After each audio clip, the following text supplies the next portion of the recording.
Muito boa noite. Poucos e bons, não é? Porque está a jogar o Benfica. Muito boa noite. Em nome do Sr. Presidente da Câmara Municipal de Paços de Ferreira, Dr. Humberto Brito, damos as boas-vindas a todos os presentes.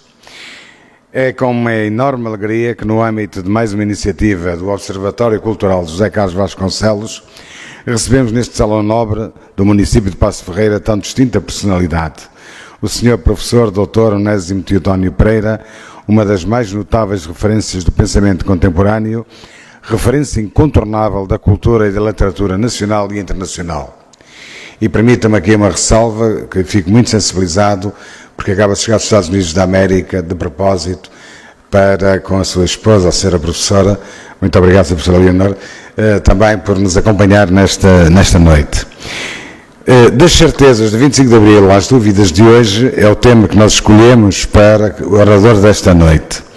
Permita-me ainda saudar a sempre desejável e imprescindível presença do nosso querido conterrâneo e amigo José Carlos Vasconcelos, que após a intervenção do Sr. Professor e agora no âmbito desta partilha, vai permitir-nos uma reflexão entre ambos e da qual desejamos usufruir de tão rica partilha dos dois ilustres convidados, pensadores de relevo nacional e internacional. Permita-me também que vos dê a conhecer rapidamente o currículo do nosso orador. Aproveito para saudar também quem nos chega através da rede social do nosso canal YouTube. Estamos a gravar e a transmitir em direto pelo YouTube para quem em casa nos possa acompanhar. Onésimo Teodónio de Almeida nasceu no Pico da Pedra, em São Miguel, Açores, em 1946. Doutorado em Filosofia no Brown University de Providence, Rhode Island, nos Estados Unidos, 1980, entre 1975 e 2024, lecionou no Departamento de Estudos Portugueses e Brasileiros da mesma universidade, como professor catedrático desde 1990, tendo sido seu diretor entre 1992 e 2003. Na Brown lecionou também um curso interdisciplinar, o University Course, sobre valores e multividências, destinado a finalistas, integrando o Yale Coalition for Liberty Learning, bem como um seminário sobre a origem da modernidade no Centro de Estudos da Pré-Modernidade, de que foi membro. Atualmente é professor emérito. Autor e editor de dezenas de livros, os mais recentes no género ensaio são de Marx a Darwin, A Desconfiança das Ideologias, Gradiva 2009, Prémio Seeds of Science para a Humanidade e Ciências Sociais, o PES-DIFAN, Ensaio sobre a Experiência Luso-Americana, Imprensa das Ciências Sociais 2010, Açores, Açorianos, Açorianidade, um espaço cultural, segunda edição aumentada, Instituto Açoriano da Cultura 2011, Pessoa, Portugal e o Futuro, Gravida 2014, Mínima Azorica, O Meu Mundo é deste Reino, Companhia das Ilhas 2014, Despenteado, Parágrafos, Polémicas Suaves, Gradiva 2015, A Obsessão da Portugalidade, Identidade, Língua, Saudade e Valores, da Quezal, 2017. O Século dos Prodígios, da Quezal, também 2017, terceira edição. Prémio Gulbenkian, Academia Portuguesa da História. Prémio Mariano Gago, Sociedade Portuguesa de Autores. Prémio Dom Dinis, Casa de Mateus. Prémio João dos Passos, Secretaria Regional da Cultura da Madeira. João Maurício Brás publicou em livro uma longa entrevista com ele. Utopias em Dó menor, Conversas Transatlânticas com Onésimo, Gravida 2012. No género do conto, publicou Sapateia Americana, terceira edição do Círculo de Leitores 2001, Aventuras de um Nabugador e entre outras histórias em sanduíches, Bertrand 2007, segunda edição 2008, e Quando os Bobos Uivam, Clube do Autor 2013. Entre os livros de crónicas contam-se Que Nome é Esse, o Enésimo, e Outros Adversários da Dúvida, terceira edição, Círculo de Leitores 2004, Viagens na Minha Era, Temas e Debates e Círculo de Leitores 2001, Livro do Desassossego, Temas e Debates 2006, em teatro, No Seio desse Amargo Mar, Salamandra de 1991, A Mon Ami d'un Corrosol, terceira edição, Salamandra 1998, num gênio híbrido, Prosemas, publicou 11 poemas e uma final melancólico, Ausência 2004. Onésimo, Português Sem Filtro, uma antologia, Clube de Autor, 2011, reúne textos criativos de alguns de seus livros esgotados. Desde 1981 é colaborador permanente do Jornal de Letras. Autor de mais de 200 de ensaios publicados em livros coletivos e em revistas académicas, o professor foi fundador e diretor da Gravia Brown, dedicada à presença portuguesa na América do Norte, fundador até 2023, co-diretor do E-Journal of Portuguese Story, é co-diretor da revista Pessoa Plural, co-editor de uma coleção lusófona na Liverpool University Press, Reino Unido, é também co-editor da série Bellies and Lions na Tágua Press, University of Massachusetts Press, na imprensa nacional Casa da Moeda, cujo dirige a coleção Comunidades Portuguesas. Está associada à editora Dilúvio, que edita poesia portuguesa em línguas estrangeiras. Foi vice-presidente do Rhode Island Council for the Humanities. Entre os prémios mais recentes recebidos contam-se a Gran Cruz da Ordem do Infante Dom Henrique, pelo Presidente da República em 2019, o Honorary Resource for Life-Hyphen Archives Its Humanities da Rhode Island Council for Humanities em 2021, eleito à Academia da Marinha e para a Academia Internacional de Cultura Portuguesa, foi também eleito sócio correspondente à Academia das Ciências. Recebeu doutoramentos honoris causa na Universidade de Aveiro em 2013 e na Universidade de Lusófona em 2021. Em 2021, a reitoria da Browns University atribuiu-lhe a Cátedra de Mérito Royce Family Professing Its Technical Excellence. João M. Braz editou sobre ele o volume coletivo Onésimo, Único e Multímodo, ópera Omnia 2015, e publicou também o livro Identidade, Valores, Modernidade, o pensamento de Onésimo Teotónio Almeida, Gradiva, 2015. Miguel Real tem sobre ele um capítulo na obra O Recenseamento Português, o Pensamento Português Contemporâneo, 1890-2010, na Imprensa Nacional Casa da Moeda, 2011. A sua obra mais recente é Diálogos Lusitanos, editado pela Quesal em 2024. Sr. Professor, é com imenso orgulho que o Observatório José Carlos Vasconcelos o recebe nesta casa. Seja bem-vindo.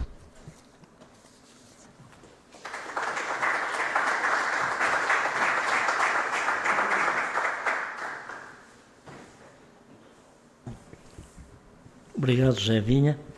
Que o José Vinha fez aqui um breve currículo de obra publicada do Onésimo, mas o Onésimo, eu tenho medo que este peso institucional e académico tire a isto, que vai ser sobretudo uma conversa, porque o Onésimo é isto que ele disse e tem esta vasta obra e outra, mas sobretudo é uma personalidade única sobre múltiplos aspectos, e nomeadamente um deles é que, quando se ouve isto, e o mais que aqui não está dito, que um dos nomes grandes da filosofia, do pensamento, do ensino, depois é uma pessoa que sabe contar histórias como ninguém, que tem uma famosa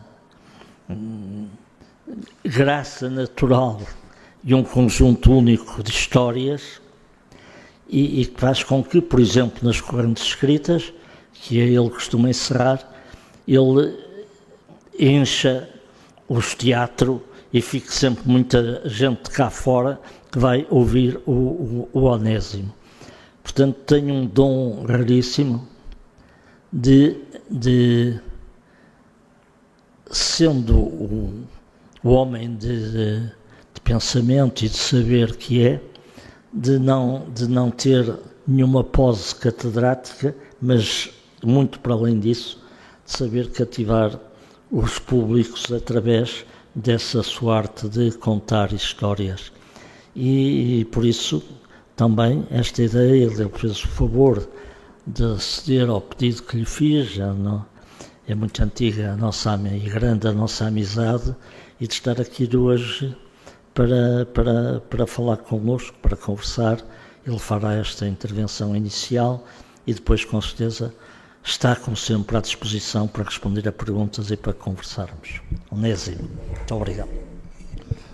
Como o José Carlos disse, depois de uma apresentação dessas, eu fico assim, sem saber como é que vai ser, porque o Dr. José Carlos tinha dito que isto ia ser um encontro muito informal e depois começa com um peso daqueles, fico desconfortável.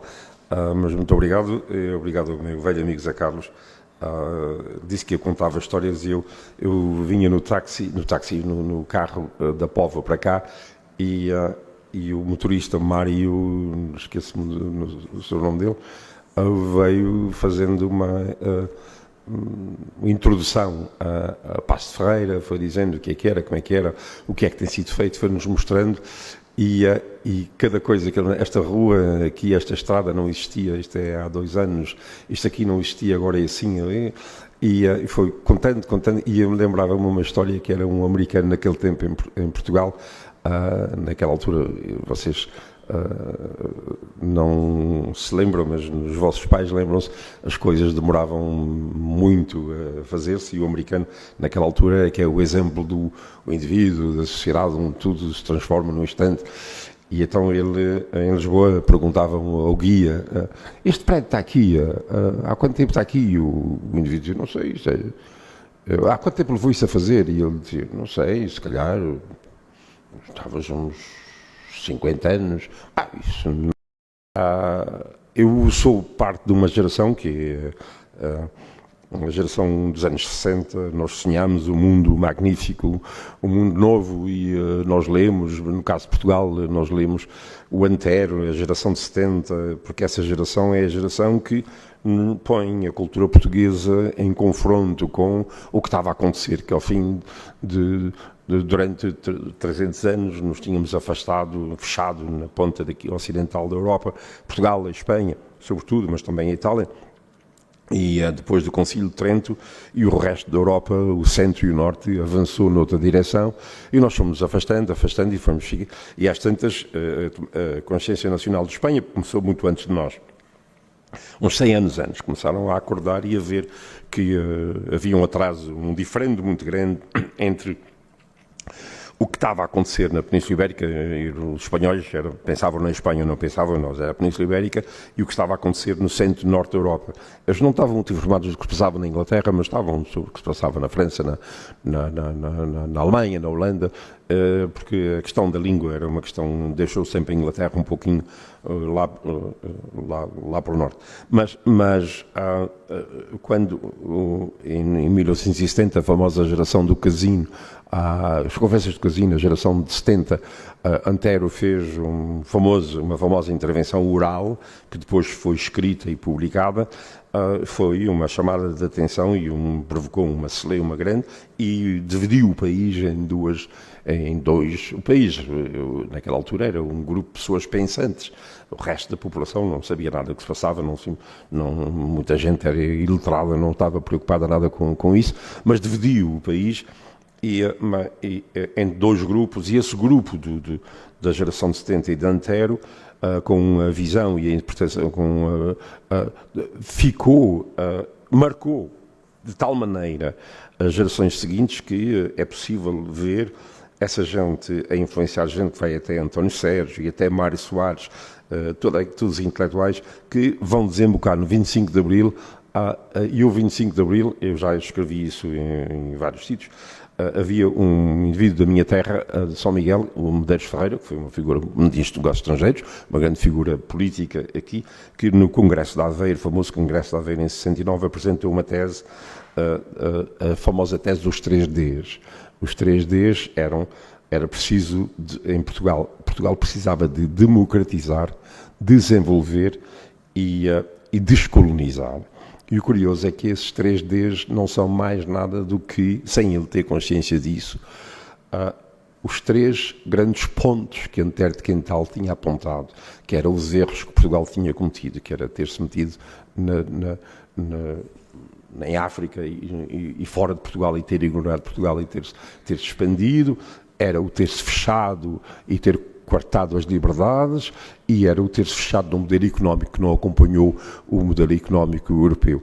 E o Medeiros Ferreira, sem ter a consciência disso, ao dizer que os 3Ds da Revolução tinha, no fundo, captado no ar aquilo que se respirava nos últimos 100 anos em Portugal, que era um debate entre o grupo que queria que Portugal continuasse a ser aquilo que foi durante 300 anos, a chamada identidade portuguesa, que não pôde mudar, e o outro grupo que achava que era preciso acompanhar a Europa. Bom, eu sou da geração de 60 que está tudo ao lado de Antero, tudo ao lado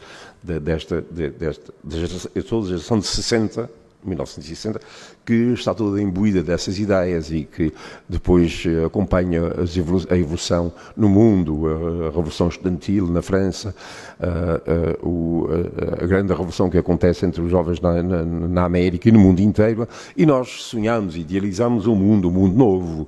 O mundo ia ser tudo... nós tínhamos finalmente tomado consciência de que tudo isso ia mudar e que as instituições democráticas criadas pelo Estado moderno iam ser tão sólidas que, pronto, isto era o progresso. A ideia de progresso vinha sobretudo do século XIX, que nós estamos a caminhar numa direção unidirecional em direção a um futuro onde as instituições democráticas serão tão sólidas, tão fortes, que pronto, isto acabou. E o resto é um autor americano, Fukuyama, que quando a União Soviética se sobrou, publicou um livro chamado O Fim da História, e a ideia é: a história chegou ao fim. Ele não se apercebia, ele conhecia Hegel, também já tinha dito que a história tinha chegado ao fim com o regime prussiano. Mas a história chegou ao fim, então agora os outros é que aos poucos hão de chegar onde nós chegamos. E era essa a ideia. Era a ideia que nós tínhamos de que os seres humanos, pronto, quando tocados pela razão, tocados pela consciência, iriam atingir esse patamar, e a questão era, os outros levariam tempo, mas acabariam por chegar. E nós fomos educados nisso e alimentámos isso, e a imprensa da comunicação social alimentou isso, e à frente estava o Farol da América. Devo fazer um parênteses, eu digo tantas vezes, os portugueses houve sempre uma resistência muito grande à América, mas dificilmente é difícil explicar aos portugueses que a ideia da América era uma ideia europeia. Foram os europeus que sonharam a ideia da América. O que é que quer dizer com isso? Foram os pensadores da modernidade que achavam que a Europa devia mudar e devia deixar de ser controlada pelos reis e pela Igreja, mas por instituições que eram criadas a partir de baixo, por uma base onde vem a ideia da República, e que são as ideias que a religião tem que ser posta à margem na medida em que as crenças religiosas são de cada um, mas nós não podemos impor as crenças religiosas de uma pessoa a outra, e a única maneira de criar um Estado social, um Estado moderno, é fazer com que as pessoas se sentam à mesa e desenhem as regras que vão gerir a sociedade. E, portanto, como ninguém pode impor a religião aos outros, dizem, a religião é tu e o teu grupo faz assim, mas vamos deixar o espaço para que aquele grupo faça assim e este faça assado. E então o Estado moderno é um Estado, e é um Estado em que as regras são ditadas pela base, pelas pessoas que participam, e não vêm de cima. E foi assim o Estado moderno. Mas quem vem com essas ideias, isso já vinha de muito atrás, elas nascem de vários pontos. Não é só a França, há dois grupos. O grupo o inglês insiste muito na importância da liberdade. Os franceses insurgem-se muito contra a Igreja e contra o Estado e insistem muito na fraternidade. Mas, de qualquer maneira, essas ideias todas em conjunto, as chamadas ideias, os valores da modernidade, não era fácil pô-las em prática na Europa. A Europa tinha os castelos, os palácios, as catedrais, tinham um peso institucional muito forte. E então essa ideia foi mais fácil de pegar na América. Estava a começar de novo e foi muito fácil. Thomas Jefferson andou na França, conheceu alguns desses ideólogos da Revolução Francesa, e é por isso que a América começa antes da Revolução Francesa, 1776. E eles é que tentam pôr em prática a ideia de um Estado moderno que foi alimentado, essas ideias foram alimentadas na Europa.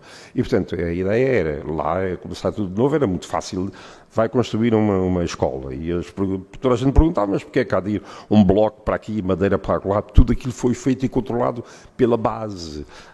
Então, pronto, acabaram fazendo um edifício para poupar dinheiro, um edifício que ao sábado era para uso do culto, durante o dia era para uso para a escola, para crianças, e à noite era para o encontro da comunidade que debatia as questões.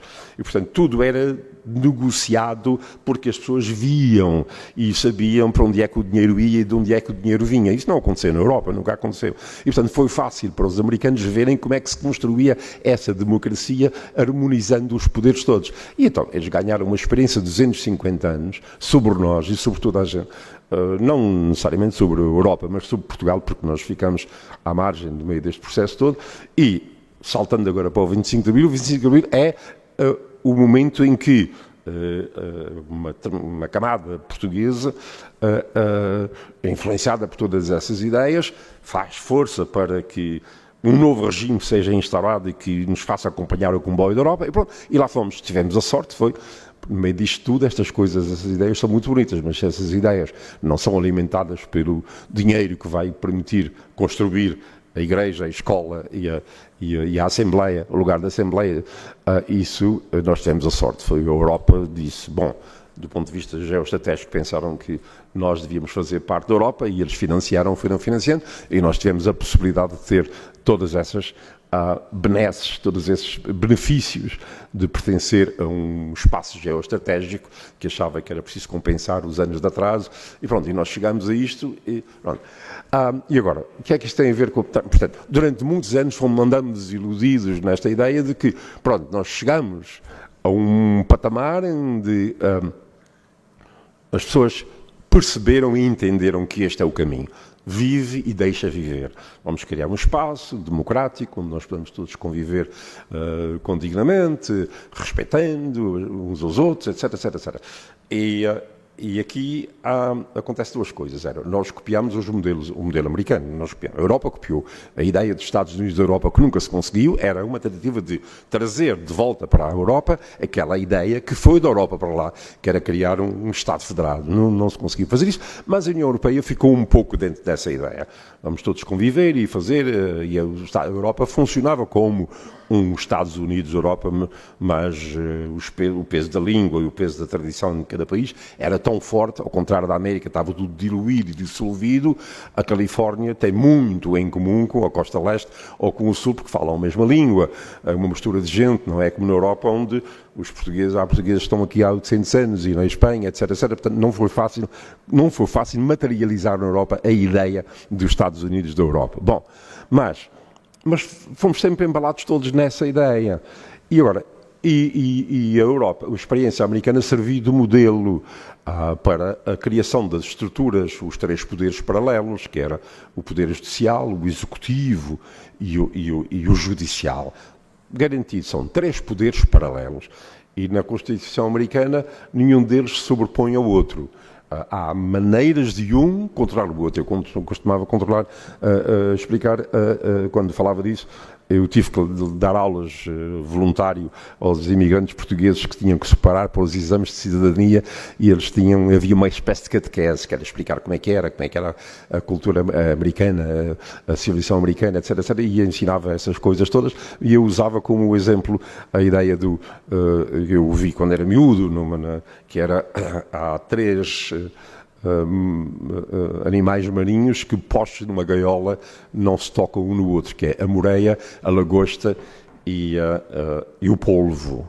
A lagosta tem muito medo do polvo, porque a lagosta tem aqueles tentáculos, mas são muito frágeis, e o polvo, com os seus tentáculos, enrola no instante. Então a lagosta tem medo do polvo.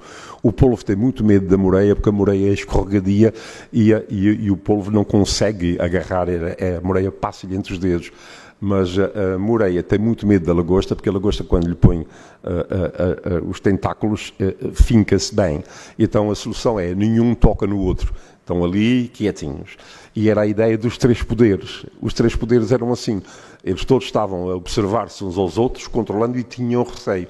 E foi essa ideia que construiu nos Estados Unidos o Estado moderno, só que de repente aconteceu uma coisa muito séria, que é várias coisas, mas uma delas foi uma coisa que já vinha atrás. Eu não quero levar muito tempo aqui a entrar em considerações teóricas, mas nós fomos muito influenciados por uma ideia que vem de Nietzsche, que é e depois influenciou o pensamento ocidental, que é a verdade. Hoje, a ideia que nós temos de que a verdade essa é a tua verdade, não é a minha, e que ninguém pode controlar qual é a verdade, isso espalhou-se de tal maneira que hoje qualquer indivíduo, um operário, diz a um especialista de física nuclear e diz-lhe: isso é a sua opinião, eu tenho outra, e pronto, e fica assim. Isto não era assim. Mas juntou-se, isso podia acontecer, mas antigamente, e eu ainda fui educado nisso e vivi nisso até há 20 anos, a televisão e os jornais controlavam quais eram as opiniões que eram difundidas. E havia as equipas, os chamados fact-finders, que iam verificar os fatos, verificar se aqueles fatos passavam o teste. E, portanto, para os telejornais à noite e para os artigos que se saíam nos jornais, os fatos estavam controlados e o público tinha acesso aos fatos que eram controlados por equipas.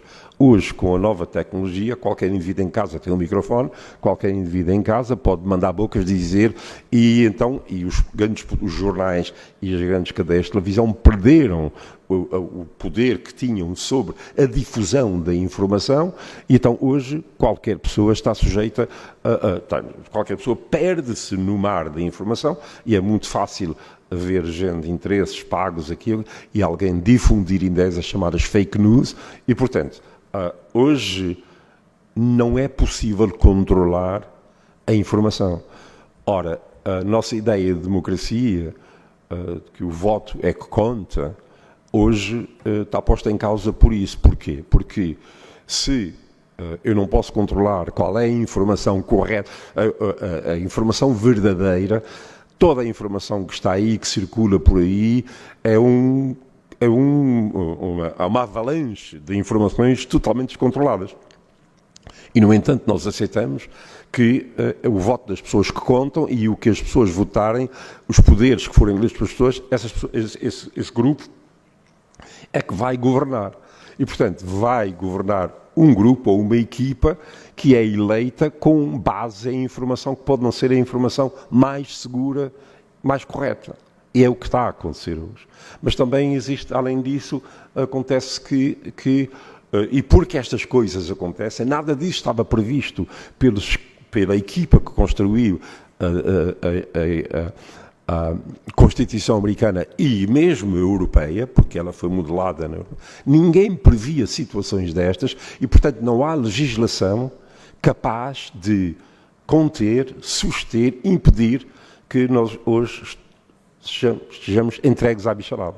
E é esta situação que está a acontecer hoje nos Estados Unidos, que vai acontecer na Europa e que vai acontecer por todo o lado, que é em um outro elemento que é o capitalismo ocidental, e eu não sou nem comunista, nem marxista, nada daquilo, mas o capitalismo chegou, e já há muito tempo se falava nisso, criou uma pirâmide super, sempre foi assim, mas agora é de tal maneira super que um pequeno grupo lá em cima domina a riqueza do mundo inteiro e é capaz de manipular toda a informação. E, portanto, nós temos... porque o sistema judiciário, estou a voltar aos Estados Unidos, o sistema judiciário tinha previsto que a defesa, o valor último era o da liberdade. Era preferível não mandar para a cadeia um criminoso do que mandar para a cadeia um não criminoso. E então havia sempre possibilidade do recurso até ao Supremo Tribunal. Só que e foram-se criando estruturas para que o indivíduo tivesse sempre possibilidade de recurso, só que hoje é preciso muito dinheiro para recorrer, mas quem tem dinheiro pode recorrer indefinidamente e nunca mais acaba, que é o que acontece. Um indivíduo como Trump, e não importa saber quais são as vossas informações, mas eu tenho consciência que tem informações muitíssimo seguras, e elas são públicas, porque elas são públicas, e Trump estava condenado pelo comitê que avaliou, que fez o estudo do assalto de 6 de janeiro. O júri, que é eleito e é neutro, o júri decidia em 2 dias que ele era culpado, que ele tinha instigado tudo. E, no entanto, ele recorreu e veio sempre com o jogo de isso é tudo uma perseguição política, blá, blá, blá, blá, blá, blá, blá. E hoje temos um indivíduo que estaria na cadeia e é presidente dos Estados Unidos e nós sabemos como é, que não respeita a liberdade, que não respeita a verdade que faz, etc. E depois está ao lado do maior milionário do mundo, que está ao lado dele e é ele que faz. Enfim, portanto, estão a ver que a legislação que tinha supostamente previsto tudo para que houvesse possibilidade de recorrer, para que não fosse o Supremo Tribunal no Judiciário a controlar, mas que ele controlasse o Poder Executivo e o Poder Executivo fosse também controlado pelo Congresso, que são os três poderes, e os três poderes vigiavam-se um ao outro, hoje não há hipótese. Hoje, e o exemplo, o que eu estou a tentar dizer é aquilo que está a acontecer nos Estados Unidos acontecerá facilmente na Europa e no resto do mundo. Quer dizer, nós estamos hoje nesta situação onde não há, por mais que venha um professor universitário, um especialista daqui ou daquele outro, venha dizer assim, depois não tem o poder, a gente ouve-os, mas depois não tem o poder de chegar às massas e dizer, isso és tu, qualquer indivíduo põe isso tudo por terra. E, portanto, aquela ideia de democracia, de 25 de Abril, nós chegamos à Europa, atingimos este patamar, os seres humanos vão entender e ver e perceber que as regras democráticas e vão o lado animal das pessoas, que foi um lado que os cientistas sociais esqueceram. Eu tenho um livro chamado De Marx a Darwin em que falo sobre isso, que é os marxistas eram demasiado idealistas, tinham uma convicção. Marx não entendia nada da psicologia humana, nada, absolutamente nada. Ele tem textos incríveis contra os psicólogos ingleses e os psicólogos ingleses foram muitíssimo mais inteligentes do que ele pensava e um grande psicólogo inglês, antes da psicologia existir, era Shakespeare. Fez um retrato magnífico da natureza humana e dos seres humanos, e os seres humanos são capazes de tudo, são capazes de amar e de matar. E isso foi sempre ignorado. As pessoas pensavam que, à medida que os anos passam, a civilização vai avançando, as pessoas vão entender e o animal vai ser debelado. Não, o animal continua a existir. E hoje o animal está à solta. O animal hoje está à solta. Está nos meios de comunicação, mas também está na rua, está por todo lado. Isso não existe um sistema legal e um sistema depois que sancione, que segure o cumprimento das leis. Nós andamos aí todos sob perigo de... eu não estou a brincar. O Musk, outro dia, ao cortar os cortes de orçamento, andou a cortou, mandou fechar um departamento e só depois de fechar é que se aperceberam que o grupo que tratava do armamento nuclear também tinha ido para a rua. Quer dizer, chegamos a isto. Hein? E andamos aqui, todos nesta história toda, e no entanto as coisas estão a acontecer a um nível precisamente... Mas, repito, aquilo que aconteceu nos Estados Unidos, mas também pode acontecer aqui, nós só temos 50 anos de democracia. Aconteceu em 250 anos da América. 250 anos de uma América solidamente estruturada está neste momento como está. E a ideia que eu estou a transmitir é muito pessimista, eu não sei para onde é que isso vai, de facto não sei, mas daí o meu título, quando eu dei ao Zé Carlos, da visão utópica do mundo até às dúvidas de hoje, era isso, é sério, isso é sério. Por mais que eu sou assediado diariamente, constantemente, pedidos de dinheiro para aqui e para lá, tudo é feito com dinheiro para fazer isto, para introduzir esta legislação, para fazer assim, para fazer assado, mas, por exemplo, o Congresso dos Estados Unidos está com um imenso medo, porque as represálias são tão grandes a todos os níveis, para eles, para a família, que eles têm medo de votar contra o Trump. E nós sabemos, temos informação claríssima, publicada, eu tenho um artigo publicado neste último livro, só com opiniões de gente que trabalhou com Trump, mas só com eles. Gente que trabalhou no gabinete e vem dizer as coisas piores. Basta só dizer que o atual vice-presidente de Trump chamava-o de Hitler, mas mudou de opinião. Pronto, já não é Hitler. Não. Mas está lá.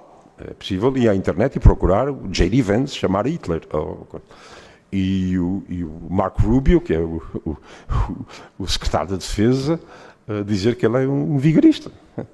Dizia claramente, e está lá, é possível. No entanto, pronto, agora está dentro do partido, etc.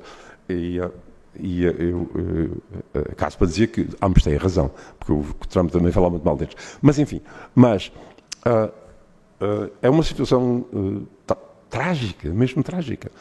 E o que é que tem a ver connosco? Tem a ver connosco porque isto vai afetar a Europa. Vai afetar a Europa. E assim que afetar a Europa, quando a Europa começar a fazer cortes, acaba porque também nos afetar a nós. E a situação não é... Eu fui sempre muito otimista, não tenho hoje... Nunca imaginei que um dia ia ter um discurso destes assim, porque eu fui sempre muito otimista acerca de tudo e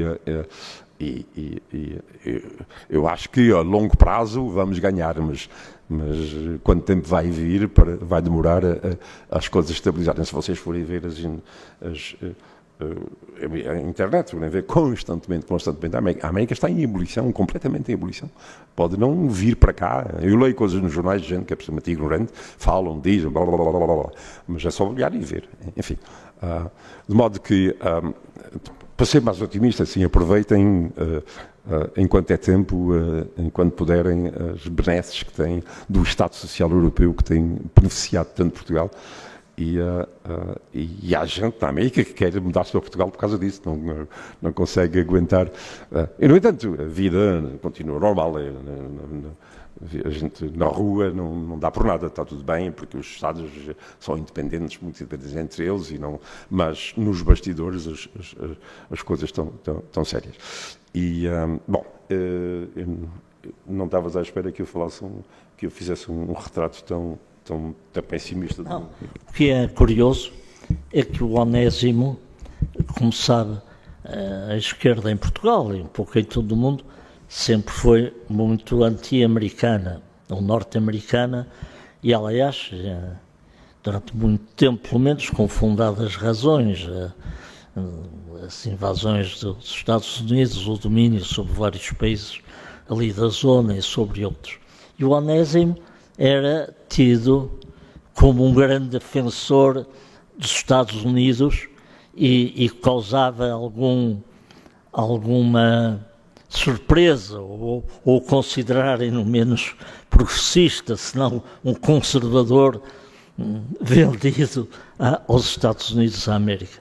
Portanto, para verem a desgraça que caiu sobre o mundo com este Trump, ouvirem-no falar, é preciso considerar que isto vem de uma pessoa que de facto vive nos Estados Unidos ou trabalha, estuda sem prejuízo da constante ligação a Portugal em geral e aos seus Açores em particular. Ele é tudo menos aquilo que se chamava, aliás, grandes vultos como um estrangeirado, é uma pessoa que tem uma ligação profunda ao nosso país e continuou sempre a tê-la.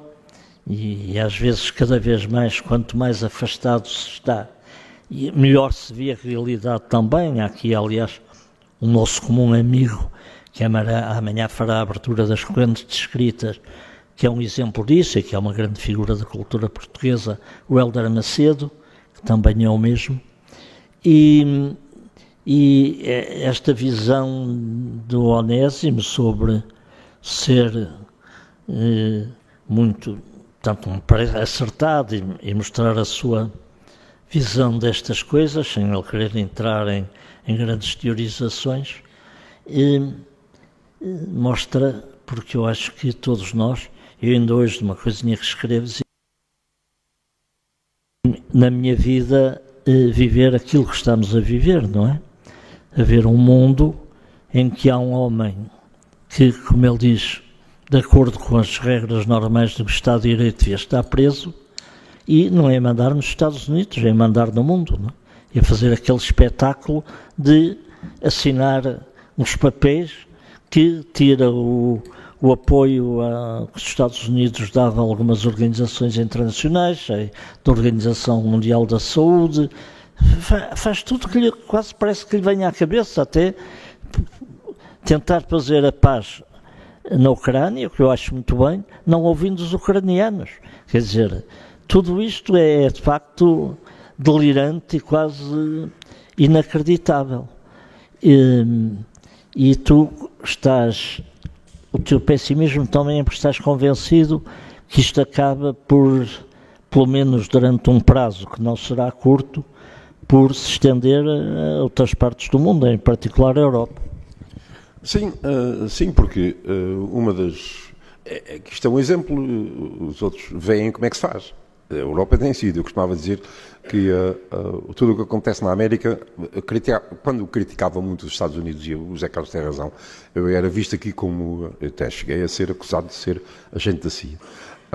Mas não era, quer dizer, o que eu dizia, o que eu achava era que a esquerda europeia era muito no ar, era muito utópica, não entendia os seres humanos e pronto, isso era tudo, cantar um poema e uma guitarra e pronto, estava feita a revolução e era assim. E o 25 de Abril ajudou-nos a alimentar isso e não se perceberam que nós também beneficiámos das grandes forças internacionais que intervieram e que nos apoiaram. Mas, e o que eu tentava dizer era que quando o mundo ficar, quando vocês aí em Portugal ficarem como os Estados Unidos, um caldo de raças e de gente, não sei mais o quê, vão ter que sobreviver e arranjar regras, que é o que está a acontecer agora aqui.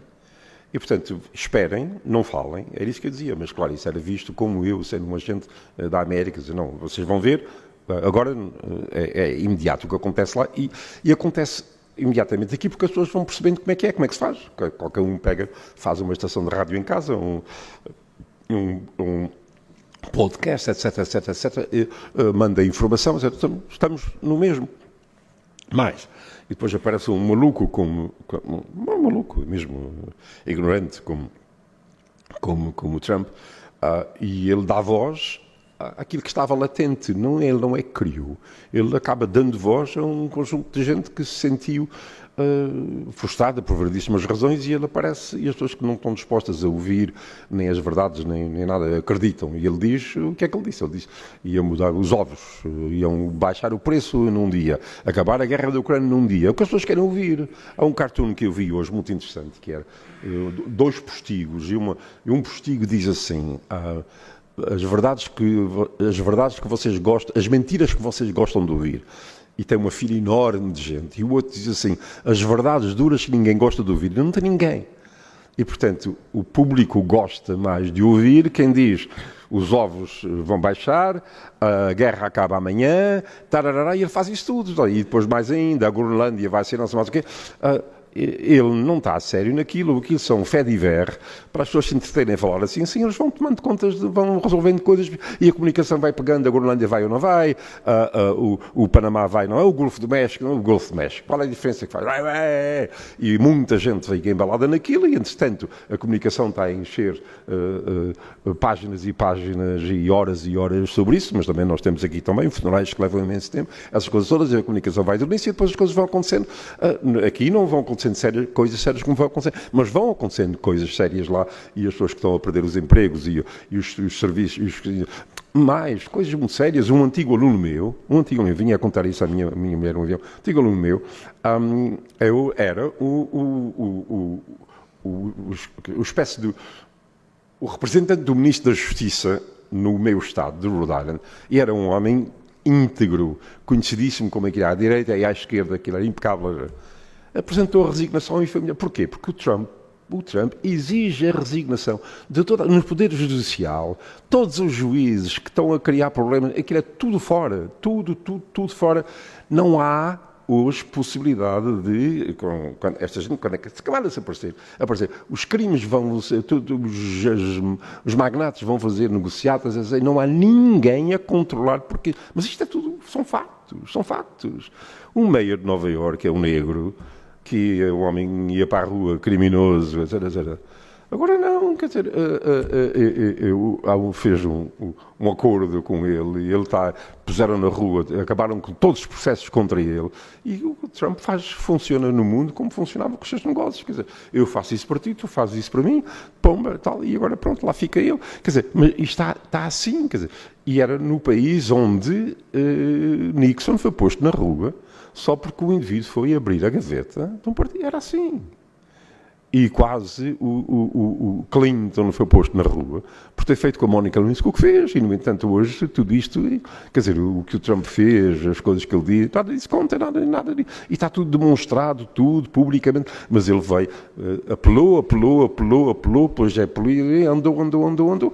E não há possibilidade de contra... Portanto, mas é o mundo...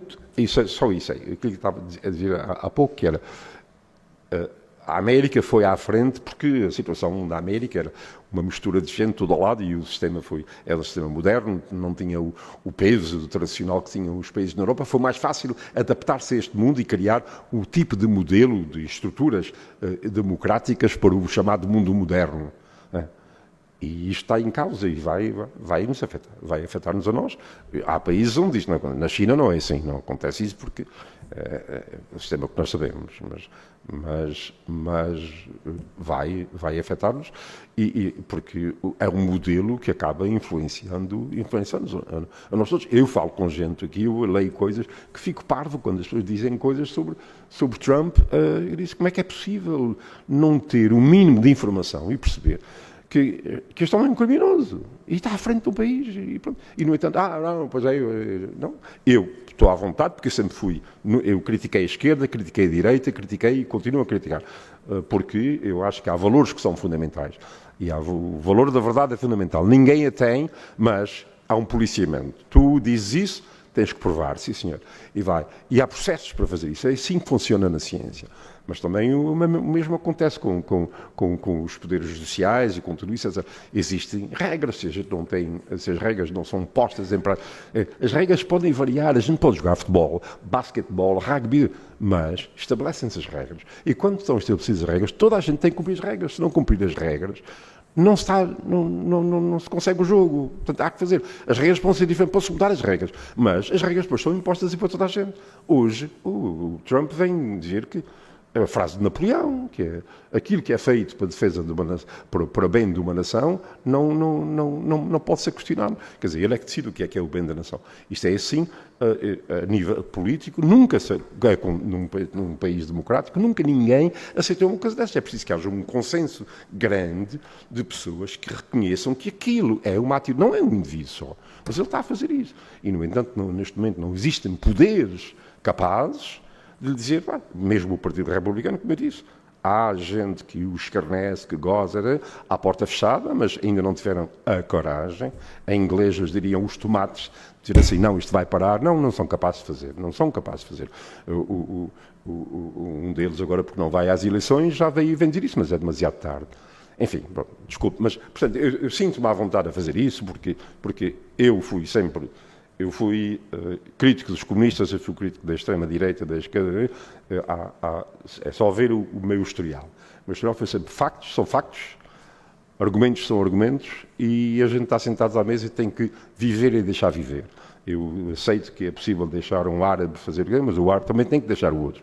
Assim que o árabe se meter, ou o muçulmano se meter, ou um judeu, ou meter a pata no território do outro, assim, aí parou. Aí parou. Portanto, é isso que eu costumo dizer, definir a democracia como o estabelecimento das regras de tráfico. Vamos conduzir pela esquerda ou pela direita? Decide. Quer pela esquerda, sim senhor. Então toda a gente vai conduzir pela esquerda. Ou pela direita, toda a gente vai conduzir pela direita. E depois, faz assim, a velocidade assim, assim, assim. Dentro do carro, isso é contigo. Dentro do carro, cada um leva o que quiser.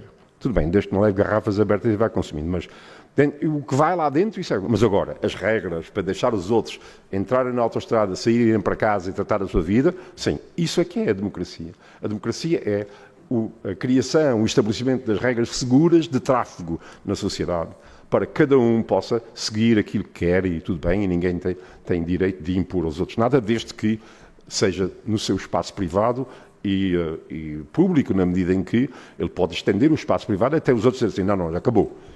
Aqui dá. E, portanto, estas regras, foi sempre essas regras que eu defendi. Portanto, não estou a mudar. Agora, estou a ver que essas regras hoje não estão a ser postas em prática, não ainda pelo país inteiro, porque felizmente há muita gente que está a resistir e há Estados que são solidamente democráticos. Agora, dentro disso, qual tem sido a reação?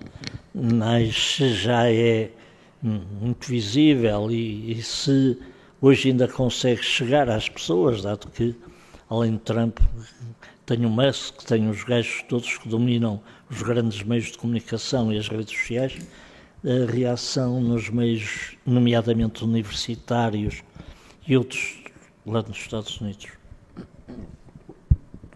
Bom, há imensas críticas a fazer aos meios universitários, sobretudo dos mais liberais. Eu, ainda no verão, a minha mulher sabe disso, eu mandei um e-mail ao jornal, um jornal que já vem no século XIX, e eu escrevi ao diretor, os alunos estavam com o divestment, para a universidade desinvestir, porque quando não apoiar aquela e aquela empresa, e eu disse, olha, vocês deixem-se, chamem a atenção a esta rapaziada, que estas questões não são as grandes questões agora, as grandes questões neste momento são a da eleição, não a reeleição do indivíduo que vai pôr isto em causa, porque quando ele foi eleito, isto acabou tudo. Mas não, a Malta Nova não investiu, a Malta Nova não fez como foi no caso do Obama, ir bater de porta em porta e ganhar. Não estava a acreditar. Agora a Malta Nova está a começar a reagir. Eu não sei até que ponto é que eles vão reagir, porque isto vai começar a tocar, porque quando eles começarem a ver que toda a questão, os apoios que houve aos negros, tudo isso está a desaparecer, a Malta vai reagir, talvez por esse lado. Mas estavam na universidade muita gente demasiado agarrada a um conjunto de ideais de esquerda cultural. Esquerda cultural não é no sentido de esquerda marxista, mas esquerda cultural, minorias, disto aqui da coluna, assim, olha, isto vai tudo ao ar se o governo mudar. E foi, está a ir, é tudo, sim. E, portanto, ainda não vi o impacto nas universidades, porque também é assim, isso é tudo muito complexo, porque as universidades americanas, uma das coisas magníficas que tinham era o dinheiro dos legados, e os milionários davam, mas isso faz com que um presidente fique calado, porque sempre que ele abrir a boca, ele ou ela vai ofender aquele e aquele outro, etc. E, portanto, ainda não foi daí que veio, tem vindo mais de vários grupos da ciência, que têm cientistas que têm unido, mas porque fundos, portanto, tudo quanto é de investigação, de meio ambiente, de tudo isto, é tudo de clima, tudo isto, tudo ao ar. E, portanto, esta gente vai reagir. Mas a reação do indivíduo que está em casa e estão a perder o emprego e tal, só quando chegar, se eles forem à segurança social, quando começar a tocar na assistência médica, etc., que vai tocar, aí que esta gente vai começar a última sondagem que eu vi, o Trump veio para 46% de aprovação. Isso é muito mais baixo do que qualquer presidente nos primeiros mas ainda é muito alto, porque há gente que é completamente cega, tudo o que ele diz, está tudo bem. Ele tinha razão quando ele disse, eu mato alguém na Quinta Avenida e não me acontece nada. É porque tem esse poder, ele de facto é um grande comunicador. Ele é um grande comunicador. Quando a mensagem, quanto mais simples e quanto mais direta, mais as pessoas acreditam, e depois diz com muita convicção. E ele sabe disso. Uma mentira repetida muitas vezes acaba sendo verdade. É isto que ele faz. Ele diz, então as pessoas esquecem que... Então, a dívida nacional americana subiu exponencialmente. Com quem foi? Está nos gráficos. Foi com o próprio Trump, quando ele cortou os impostos para os milionários. Foi, mas isto não é... Está lá, isso. Não está. E, no entanto, as pessoas esquecem isso, porque ele diz pá, e depois chama a atenção para pequeninas coisas, agarra-se a pequeninas coisas, as pessoas todas embaladas naquilo, e ninguém se lembra já de que o preço dos ovos, os ovos estão a aumentar. Ele agora diz que o preço está mais caro por causa do Biden. Tudo ainda agora o Biden. O Biden foi assim influenciado. E que ele agora diz que a guerra da Ucrânia é mais complicada do que... Já era, mas era num dia, acabava num dia. Tá. Enfim, mas é o que as pessoas gostam de ouvir. É isso, é a piada que acontece. As pessoas querem ouvir as receitas. E esquecem-se a memória, não é só na América. Os americanos, não. A memória das pessoas é muito curta, muito curta. E depois não há análise. Ninguém tem hoje paciência para ler um artigo comprido, ninguém, é só pá, e é nos artigos compridos que vem a informação toda e os dados, etc. E depois, quando a gente tem para ir à televisão, e no outro dia eu da América falar na televisão, só a dizer uma coisa muito simples, que era um landslide. Landslide é uma derrocada, quer dizer, foi uma vitória arrasadora. Não foi nada. Foi uma das mais curtas da América dos últimos 50 anos. Pequeníssima, e no entanto a televisão toda querem logo, e eu de lá, mas sim, eu estava à distância, estava num estúdio e, portanto, não estava à mesa, não pude intervir, mas eu a tentar dizer, não, olhem, façam as contas, olhem assim, assado. Os democratas é que não foram votar a número suficiente, mas mesmo assim, apesar disso, foi pouquinho no Congresso, é uma diferença de 2 pessoas, só mais nada. Agora, o que acontece é que ele tem um Congresso do lado dele, o Supremo Tribunal está pelo lado dele porque é mais conservador, mas em termos de votação, não foi nada votação esmagadora. No entanto, por causa de 1 ou 2, não importa, sabem, um jogo, um campeonato do mundo perde por 1 golo no último segundo, mesmo que fosse pouca sorte, pronto, aconteceu, é assim, e estamos assim. Mas é assim, a história hoje está periclitante por causa de uma coisa destas. É. Sim, mas sobretudo, de facto, a democracia não é só ter mais votos, é uma série de, obviamente, de valores, de princípios, de práticas, que pressupõem, no mínimo, o respeito pelos outros, que ele não tem. E mesmo é um dos grandes problemas nos Estados Unidos, e que seria no Brasil, se o Bolsonaro tivesse sido reeleito, que é a questão dos Supremos Tribunais, e então no Brasil tem uma importância imensa, é de facto, hoje, de certa forma, quase o primeiro poder, porque controla muito e faz decisões, até impede remodelações governamentais, e que, não sabem, os juízes são nomeados pelos presidentes e são vitalícios. E, de facto, o Trump, inclusive, já controla o Supremo Tribunal, o que lhe permite defender coisas contra a letra, não é questão de interpretação da Constituição, como decidir que não serão considerados americanos, o chamado direito que há em vários sistemas mundiais, que as pessoas que nascem num território lá que têm direito à nacionalidade. E ele, lá numa daquelas que mostra o papel, resolveu o contrário. É óbvio que isso parece-me que é tão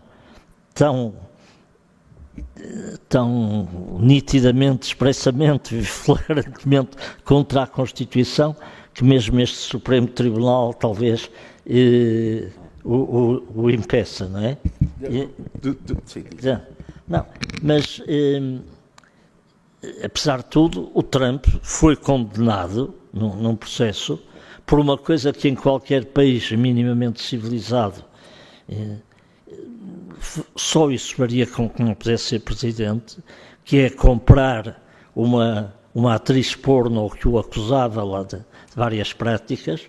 É óbvio que o Onésimo disse que ele foi um instigador daquele golpe, tentativa de anular o resultado eleitoral, e curiosamente até o seu vice de então, e que era tido por um homem até ideologicamente mais de direita, porque era mais ideológico, o Trump também é aquela loucura, e é uma loucura tão grande que Portugal, como sabe, o único convidado foi o André Ventura, mas, por exemplo, um dos seus exemplos é o Milei, que é aquele presidente da Argentina, cujo chefe político, costumo dizer, é um cão com que ele fala através do espiritismo, e que clonou com mais 3 cães, que ele, antes de ser presidente, até sentava nas coisas dele, numas cadeiras. Portanto, além de mais, são pessoas que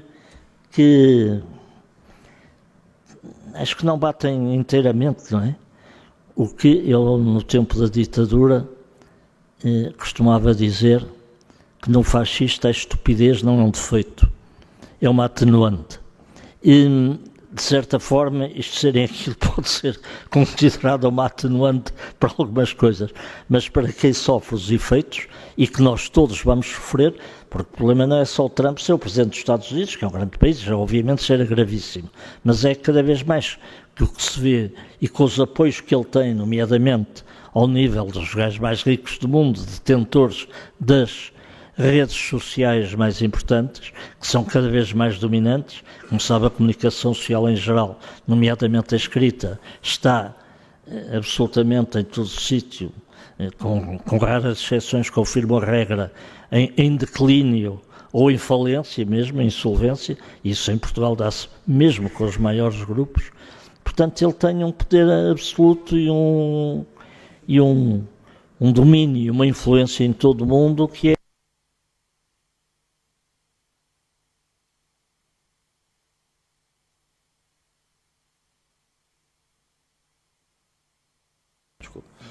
A obsessão do Trump com o Obama. Sempre. Obama era não nascer nos Estados Unidos, portanto não podia ser presidente. E, no entanto, agora, o Musk não nasceu nos Estados Unidos e é quem manda nos Estados Unidos. Quer dizer, vejam a incoerência. O que ele fez, além de ainda continua a dizer que o Obama não nasceu. E isso é um problema sério para muita gente. E, no entanto, os Estados Unidos estão hoje, vocês viram as imagens na televisão, o Trump sentado assim no Oval Office e o Musk com o miudinho X às costas a mandar e o pateta autenticamente pateta, absolutamente incrível, o presidente ali assim, e é um indivíduo que nasceu na África do Sul é que está a mandar nos Estados Unidos. A incoerência. A questão do poder social vitalício sempre fez muito sentido. Porque é que o Poder Judicial, o Supremo Tribunal, é vitalício? Era para evitar que a política interviesse, que era, eles não tinham que estar sujeitos a eleições. Qualquer presidente, qualquer membro, qualquer político, mesmo o presidente está sujeito às eleições e, portanto, tem que condescender. Não, os juízes são vitalícios, não estão sujeitos à reeleição e, portanto, podem votar em consciência com base nos fatos. Era assim e isso funcionou sempre. Só que, por sorte, o Trump é presidente quando há vagas e ele preenche, basta uma vaga ou duas, e ele preenche vagas conservadoras, ele conseguia, manipulou, e um conseguia entrar por ser negro, lá conseguia entrar, e depois é aquilo que a gente sabe, o que já sabemos hoje sobre ele, e o facto de ser negro não importa nada, quer dizer, tem um historial incrível de crime, enfim. E pronto, e a maioria lá está, e pronto, e a maioria, e a decisão do Supremo Tribunal foi o Presidente imune. Isso é anticonstitucional. Qualquer jurista que se preze percebe profundamente que nunca estava na cabeça dos Founding Fathers dar ao Presidente uma imunidade, porque ele tem que ser sempre responsável perante os outros poderes. E, no entanto, foi o que aconteceu. Portanto, há um conjunto de fatores que... a história não é à prova de bala. Nós acreditamos também, havia uma crença muito... a ciência... havia uma crença na caminhada para o progresso, isto era inevitável. Aliás, mas aí é um erro, porque nunca Darwin disse isso sobre a evolução. É a evolução, mas não é necessariamente para cima. E nós acreditamos que... agora perdi-me um pouco, ia dizer... era tanta coisa que eu queria dizer. Sim, a ideia de... Nós hoje temos a consciência de que o progresso não é inevitável e que um pequeno acontecimento pode trocar tudo. Nós hoje temos a noção, claro, nós sabíamos, lembram-se, nos anos 60, nós sabíamos exatamente para onde é que o mundo ia, e quando eu era crítico do marxismo, eles sabiam, a ser assim, vai ser assado. E a gente, quem conhecia um pouquinho mais as histórias por dentro dos seres humanos, sabia que não era assim. E quem seguia, mesmo nem sequer tinha uma base científica, mesmo na biologia, não era assim. E, portanto, hoje temos a consciência cada vez mais forte de que não é assim. Qualquer um pequenino acontecimento pode amanhã mandar isso tudo pelos ares. Tudo. E, portanto, nós vivemos hoje numa situação que era impensável há 30 ou 40 anos. Alguém poderá dizer, já era assim. Não, mas havia um conjunto de regras que nós aceitávamos e que nós percebíamos que tinham que ser cumpridas. O Trump diz, é assim e acabou. E o que é que a Europa faz? Estão atrapalhados? Bem, quem é que faz? E depois quem é que vai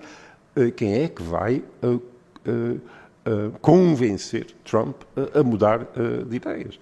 Ninguém, nem nos Estados Unidos conseguem neste momento. Havia regras havia árbitros, havia tribunais, e nós sabíamos, e as pessoas tinham medo. Bom, antes de acabarmos, e que eu vou pedir ao Onésimo para dar aqui o cheirinho da sua vertente mais ligeira, que não tem a ver com o académico, o universitário e a grande figura que é, mas que ajuda a sua popularidade, entre aspas, e a que as coisas dele depois também ocorram muitas pessoas, porque ele sabe contar essas histórias. Antes de lhe perguntar designadamente se já não há nos Estados Unidos anedotas, histórias sobre o Trump, e a propósito dele, ele sabe as todo mundo, queria que quem quisesse pôr alguma questão ou dizer alguma coisa, fizesse favor. Desculpa, aliás, a ideia era essa, é criar mais um diálogo, mas depois comecei e para mim isso é tão vital, eu estou tão envolvido nisso que falei demais, desculpem, mas... Não falaste nada. Fazem favor, Humberto Brito, Presidente da Câmara, professor. Muito bem. Eu tomei nota de algumas das análises que o Sr. Professor fez e disse que o ser humano é animal, tem uma componente animal intrínseca e que ela se revela, e se calhar agora está-se a revelar de uma forma mais intensa, mas nós conhecemos hoje as consequências destes movimentos, nomeadamente de extrema-direita, que estão a proliferar não só nos Estados Unidos, na América do Sul, como também agora na Europa. E o Sr. Professor acha que isso é causa de quê? Porque é que nós temos esta história que se repete? Já tivemos um Hitler lá atrás, não é? Mussolini, etc., conjunto de ditadores. Porque é que é só essa componente animal? Ou há mais alguma coisa que hoje nós não dominamos para que as pessoas adiram, e muitas dessas pessoas são pessoas críticas, ou que têm, enfim, que têm pensamento próprio, mas que acabam por aderir a esses movimentos mais radicais, que alguns deles têm associado a questão dos valores,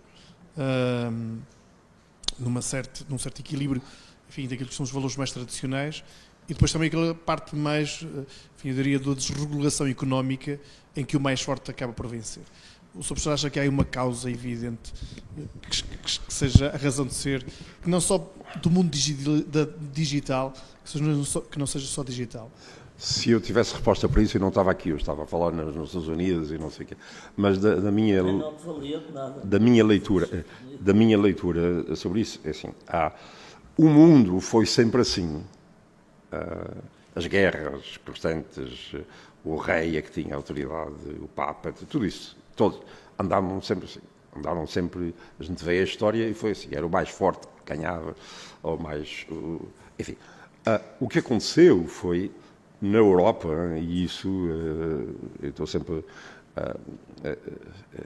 discordo quando diz, não, houve, mas é um caso único, o chamado milagre grego, que acontece na Grécia. Essa ideia de Sócrates, Platão, Aristóteles, etc., virem com essa ideia de uma sociedade que é criada racionalmente e a gente arranja regras. Isto é único, é único. E depois vem isto, há um período, depois isso retoma, e depois as ideias da criação do Estado de Direito, que não é controlado nem pela Igreja, nem pelos reis, mas é um Estado democrático. Isso é uma ideia que nasce na Europa. E agora, a ideia, isso funcionou entre nós, com dificuldades, etc., mas não, cheio de erros, etc., como o Churchill dizia que a democracia é o pior dos regimes, excetuados todos os outros. E isso foi, e agora, o que nós falhamos foi não perceber que isto era uma coisa que não era partilhado pelo mundo inteiro, mas a comunicação não se fazia eco disso. E não havia a possibilidade de nós termos acesso, nem essa gente ter acesso a expressar os seus pontos de vista. Acontecia aqui e acolá, etc. Não, isto hoje não, isto vem tudo. Portanto, a selva hoje está presente, toda a gente está diante da selva. E antigamente não era assim. Quando Thomas Hobbes escreveu sobre o mundo, era a selva e o homem inimigo do homem, eles tinham um pressentimento que era assim. Mas não havia maneira de isso se expressar a este nível. Quando, em 1975, começaram a surgir os estudos dos sociobiólogos, a estudar as sociedades animais, eu leciono um curso sobre essas questões, que era os seres humanos são mais e mais parecidos aos animais.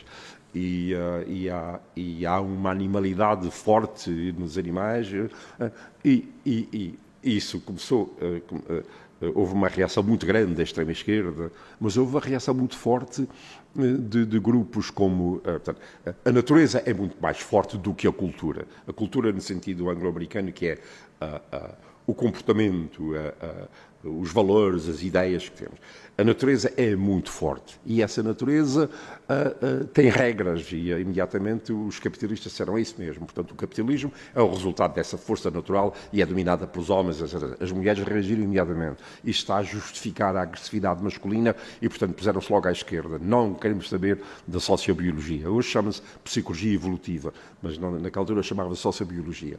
Os negros contra, porque as minorias eram contra. Porquê? Porque se isto era o grupo dos brancos, os brancos avançaram, vocês pensam que são superiores, mas não, mas os homossexuais disseram, somos a favor, porque afinal a homossexualidade é natural, e se é natural tem que se expressar naturalmente, porque é assim. E, portanto, houve uma explosão do debate sobre o que é a civilização acabava por ser uma tentativa de controle das forças brutas naturais. Mas nós acreditamos que era, porque o Thomas Hobbes, quando disse que era que o Leviatã, o Estado, era importantíssimo para fazer isso, que era para controlar o bruto animal da selva que os seres humanos eram. E a criação do Estado moderno foi assim. Não é só os três poderes, judicial, executivo e legislativo, mas o exército e a polícia. Porque não é suficiente para muita gente falar-lhes à razão. Tem que ser, a polícia vai para o tribunal, depois vai para a cadeia. Portanto, esse Estado forte. Né? Imagina o que é que aconteceu na Europa. As tropas voluntárias acabou. E agora estão... E, portanto, o não perceber que o animal é muito forte... E agora estamos a ver o animal a ser forte e o animal a ter microfone e a fazer e a ter liberdade de agir, porque tem que se deixar aquilo, etc, etc, etc.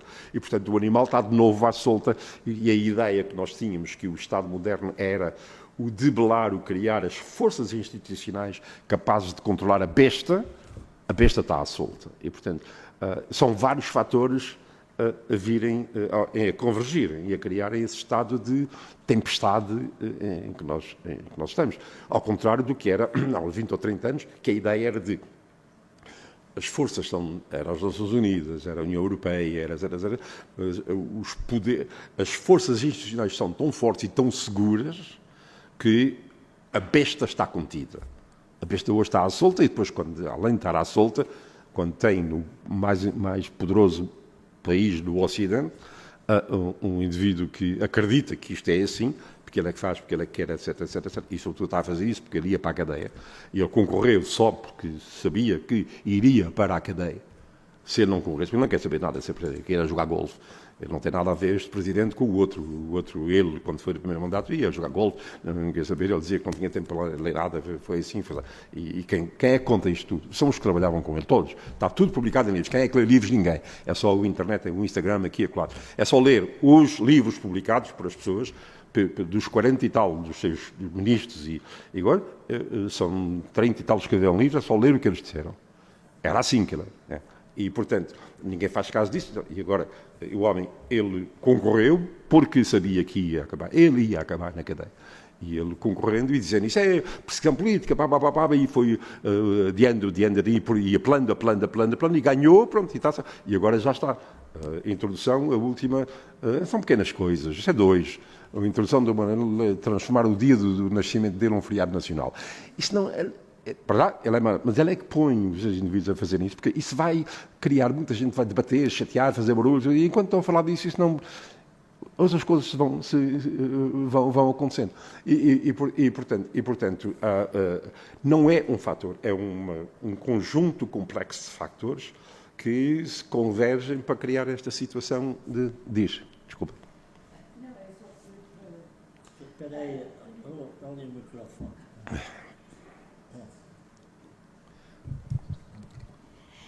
Dá a impressão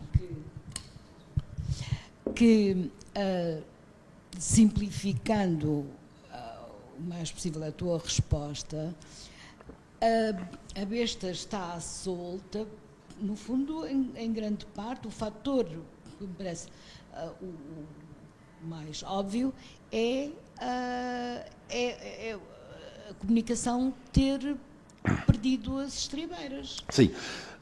Bom, não, eu não digo que seja o único, mas é o seguinte. Desculpa. Não,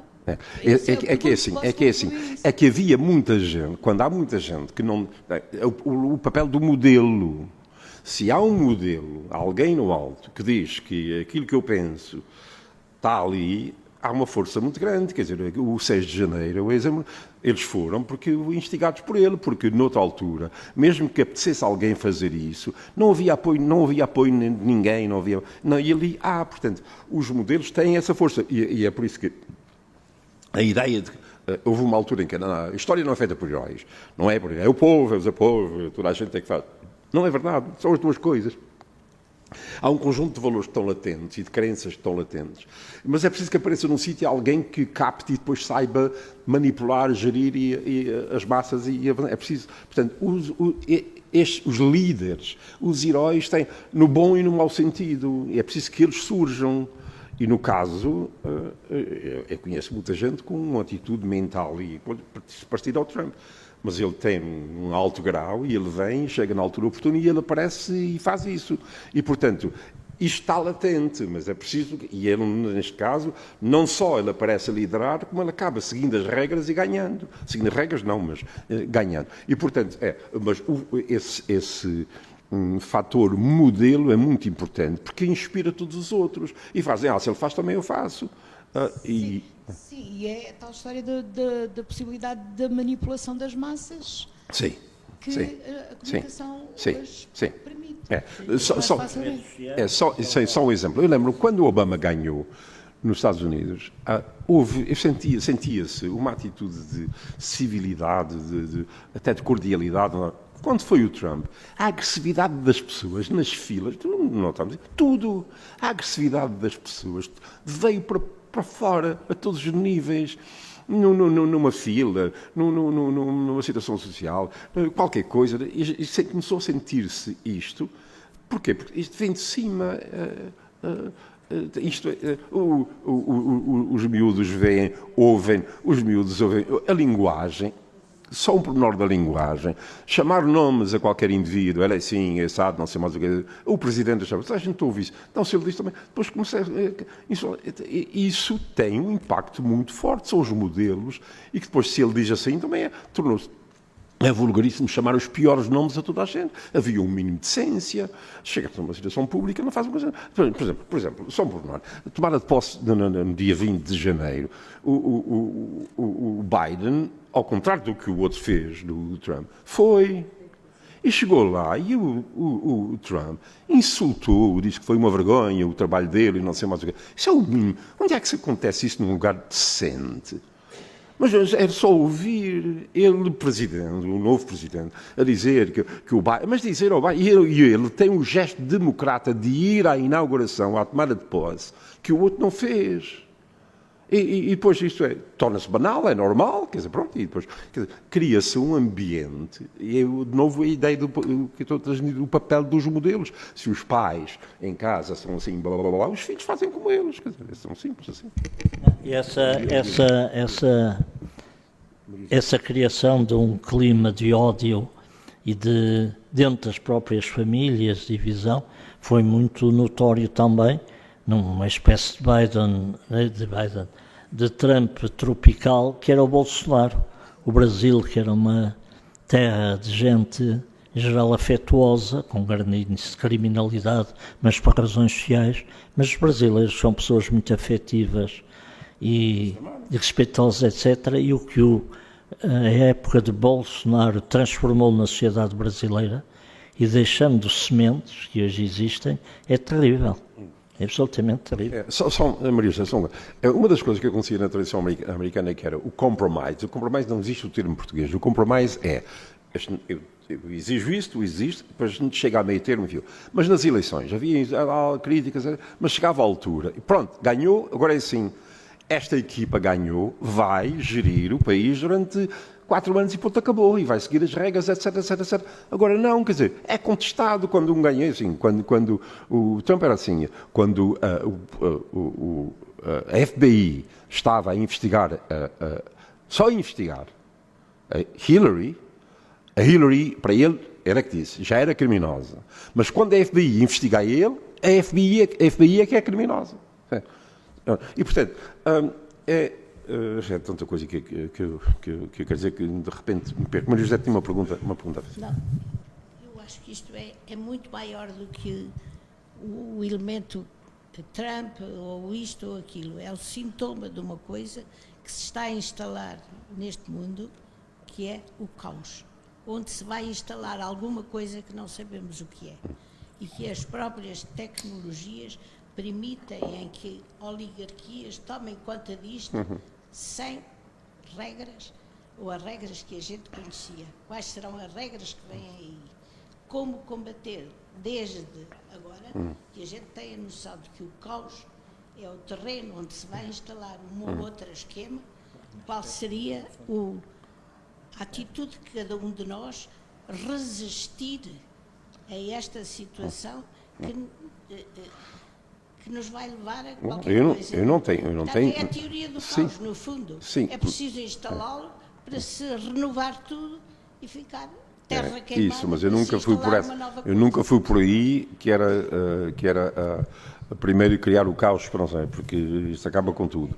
A ideia que eu foi evitar o caos, porque depois, quando é o caos, não há regras, e aí são os mais fortes e mais poderosos. A questão é, com a limpeza que o Trump está a fazer nos Estados Unidos, de todas as forças do Poder Judiciário, polícia, etc., de controle, só vai tornar possível eles criar um Estado tipo de China, que é o governo é que manda, isto é um capitalismo do Estado. Que é o que está, o modelo dele acaba sendo desse do China e da União e da Rússia, que é o modelo que ele quer. E depois não, então, as forças que estavam, quer dizer, porque na América é sagrada a liberdade de expressão. A liberdade de expressão, isso é a liberdade de expressão, tem que ser, e agora a liberdade de expressão permite que cada besta diga o que quiser, etc, etc, etc. Isso é muito, são os paradoxos, neste momento é o grande paradoxo. O grande paradoxo é dar direito a expressar-se a alguém que não tem, não devia ter direito de dizer, mas a questão depois que é controlar, não há poderes a controlar isso, a filtrar isso. Sim, mas o problema da liberdade de expressão, a mim que é um sector, uma questão especialmente ligada e de defesa durante a ditadura da liberdade de imprensa, liberdade de expressão, a mim surge um sacrilégio pessoas como o Trump e cá outros a falarem em liberdade de expressão, quando apenas isso para eles quer significar impunidade para todas as inverdades, mentiras, difamações e injúrias que fazem constantemente, não é? Completamente. E essa impunidade é inadmissível. E eu não quero, não vamos falar do caso português, mas alguma vez se lembra, e como as coisas se fazem impune, que no Parlamento português, quando há visita de um chefe de Estado estrangeiro, a convite do Presidente da República Portuguesa, falando no Parlamento a convite do próprio Parlamento, é chamado por um deputado, que é quem mais aparece na televisão, de bandido. Um chefe de Estado eleito democraticamente, em segundo mandato, que saiu do primeiro mandato com uma aprovação de 80% dos brasileiros. E há na Assembleia que lhe chama bandido, enquanto o seu grupo parlamentar levanta cartazes, o que não é admissível num Parlamento. O Parlamento tem regras, tem regimento, e as intervenções fazem-se através de intervenções, ou pequenos apartes que podem existir, com todos a chamar-lhe corrupto e com outros cá fora a chamar-lhe ladrão, de alguém que não foi condenado por um tribunal e que não era o chefe de uma qualquer ditadura, da República das Bananas, nenhum cleptocrata que tem dinheiro em todo o mundo com não sei quê, mas o Presidente da República livremente eleito do país irmão de Portugal. E isto passa, portanto, impune, como outras coisas que se estão a verificar. Portanto, isto infelizmente está-se a estender. A liberdade de expressão é cada vez mais teórica, até alguns que as defendem, não é expressão, é a liberdade, é a possibilidade, é a negação da liberdade, é a capacidade, é o fazerem mentiras, injúrias, calúnias e permanecerem impunes. E com a diferença mais agora em relação à situação geral e particularmente na América, é que de facto tudo isto se faz, sobretudo nas redes sociais, em que o Sr. Trump tem a apoiá-lo os donos delas. E que, por exemplo, se virem, mesmo em Portugal e em relação ao Brasil, se virem numa rede social que eu não frequento, eu nunca tive nada de nada, nem Facebook, e sou analfabeto em muitas coisas, mas a minha especialidade é o digital. Mas sei o mínimo disto para, durante as últimas eleições brasileiras e em outras, se virem alguém em Portugal insultar, por exemplo, Lula ou a defender o Bolsonaro, se forem eu só sei porque hoje escrevi uma coisa que é isso e fui a uma caixa de comentários, são centenas a apoiar, quando foi essa intervenção do deputado André Ventura contra o Lula, e hoje por acaso fui ver isso, são centenas de coisas a apoiar, o que dá a ideia de uma aprovação geral, quando isso, como toda a gente sabe, é feita por algoritmos e aquilo é tudo mentira também. É tudo mentira. E esses homens gastam, e de facto esse tipo de forças tem um grande domínio nesse sentido e tem dinheiro para os pagar, porque isto são umas grandes organizações em que fazem isso, para dar uma falsa ideia de apoios, de negações, tudo isso. Portanto, infelizmente, eu sempre fui um homem de esperança e acho que não se pode baixar os braços, tem que se lutar contra isso, mas de facto vejo toda esta situação como de uma gravidade extrema e nunca pensei em minha vida ver coisas destas. Só para a questão do exemplo, isso do que aconteceu na Assembleia do Parlamento em Portugal, é um exemplo, quer dizer, vem de fora e isso é. Mas para não acabar numa nota tão negativa. Vais contar então? Negativa, não, mas agora. Nos Estados Unidos, deve haver, espero que haja ao menos algumas já anedotas sobre Trump. Sim, mas sim, eu guardo essas para. Mas é o otimista e o pessimista. O pessimista disse assim: isso está tão mal, que não pode ficar pior. E o otimista disse: ai, pode. Mas a prova de que eu não estou derrotista é que ainda aproveito a boa oportunidade de vir falar sobre aqui e falar disso, lutando contra, eu fiz isso com os meus alunos e continuo a fazer, onde quer que seja, e digo nos jornais, nas revistas, quando sou interessado, falo, é sinal de que não fechei a porta e vou continuar a chamar a atenção para é importante chamar a atenção para isso, independentemente de críticas de toda a ordem, chamar a atenção. Uma história já, não? É o quê? Tens de contar aí alguma coisa, pá. Não. O quê? Vai contar uma história? Ele não sabe, então deixa. Eu já contei a história. Houve um incêndio em Mar-a-Lago, e foi um incêndio pequeno, porque foi só na biblioteca do Trump, só. E, portanto, não foi assim muito grande. Queimou os dois livros da biblioteca dele. Um não era importante, mas o outro era. O Trump tinha começado a colori-lo na véspera.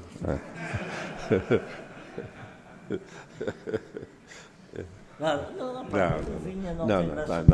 Conta lá aí alguma história. Não, mas portuguesa, não tem nada a ver. Parece-te não ir daqui tão pessimista e tão deprimido. Pá. Eu estou deprimido por se ouvir uma história. Opa, caramba. Sei lá, uma história tu estás sempre a sugerir Não, eu neste contexto político, quais são os que eu tenho contado? Assim é chato. Não faça cerimónia, pá.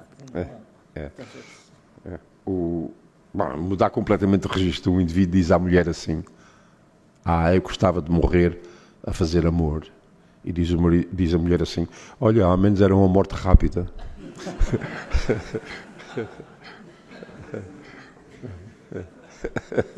Essa é pequena. Essa é rápida, mas conta mais. É rápido. Os outros três, pá.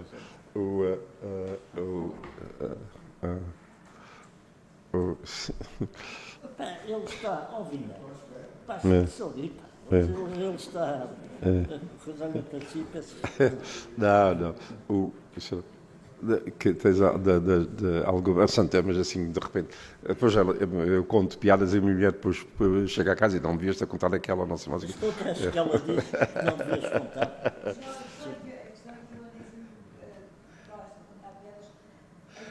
É no contexto, não é?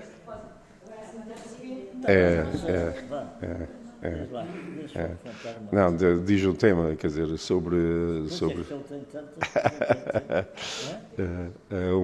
uma açoriana, eu vou a Balterra aí outro dia, uma açoriana que é o terremoto Angra foi destruída em 1980 por uma Balterra, que 90% das casas foram destruídas, que foi trágico, etc. Mas passado algum tempo, 2 angrenses encontram-se e um diz assim: a tua casa sofreu muito, e o outro disse: não, caí de repente.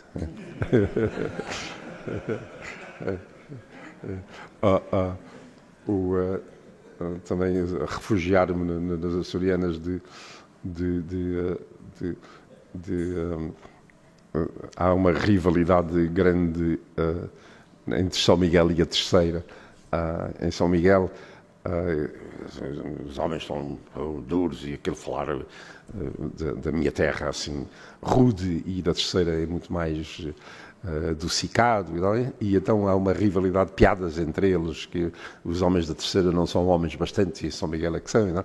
E então os estudantes, os finalistas daquele tempo iam, do Liceu do Ponte Delgado, iam a Angra, e eles iam de uma cidade para a outra nas festas de Páscoa. Hoje eles vão para o Bali e para Tahiti, mas naquele tempo era uma viagem e faziam uma récita, um espetáculozinho de teatro para ganhar uns copos para ajudar a pagar aquilo. Ficavam, amanhavam-se mal, mas pronto. E então há um grupo de São Miguel que está a dar um espetáculo de teatro angrense, onde eles, é a única ilha dos Açores que são touradas, a Terceira.